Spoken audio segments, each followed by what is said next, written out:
Reading your comments part 2. Mama si Papa. Ay, te. Ampun ka lang, wag kang OA. Eme. 8A avocado. Te pa shout out. Hehe. O, paano tayo, shoutout ka na. Pwede ka na umalis. Joke lang, te. Huwag kang umalis. Mag-like ka muna ha. Thank you. Te. Wala. So, ba't ka pa na dito? Wala rin naman pala. Joke lang, te. Sige na. Okay.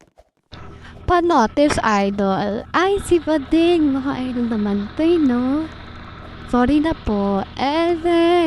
Ito ang ganda nagpatapinig sa akin, eh. Eh, te. Nalatis na kita. Pwede ka nang umalis. Joke lang. Hoy, wag kang umalis. Mommy, I love you po. Ay, taray. Oh, I love you too. Kahit wala akong anak. O, Eme. Mama, sinapak ako. Ay, telling lang yan. Balaya rin naman sa bituka eh. Joke lang. Ang gagawin mo, sapakin mo din. Huwag kang magpapatinak. Gora. Joke lang, te. Naku, huwag kang mang-away ha. Okay lang makapag-away. Pero kung sasapakin mo, pwede rin. Good knock. Yo, mama, bye! Okay. Bye-bye!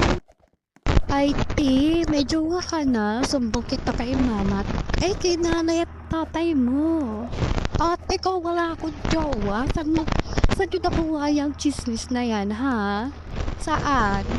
Gigigil ako sa inyo, te. Fake news yan, te.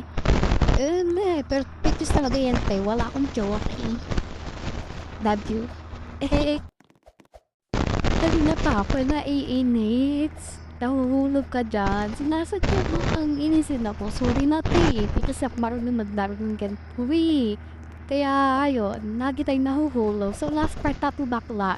Last na yung comment. Ano naman nakikang comment dun, eh. Halos lahat talaga nang magko-comment dito. Re-replyan natin. O kaya, gulo natin sa atin. Kaya, punta ka lang sa inyo mga anak ko. Baba. Hello mga be, sorry na lang kung may narinig yung hininga ko. Okay, basta papakaramdam ko, te. Kasi naman di ako huminga, ha. Amo, may talong be. Galit agad. Okay, sorry na, te. Kasi nga, hindi ko alam. Sa matang pagkaramdam ko. And kung hindi pa may gadis ko, te, baka wala na ako sa mundo. Pagpasensya nyo na, te, at di ko rin talaga alam kung ano nangyayari sa akin. Bakit ganito na nangyayari sa ano ko, sa parang airpods na kasi gamit ng mga bakla. Kaya pagpasensyahan nyo na lang. Oo, te. Sige na, te. Bye-bye. Wait for part 2. Ni bakla.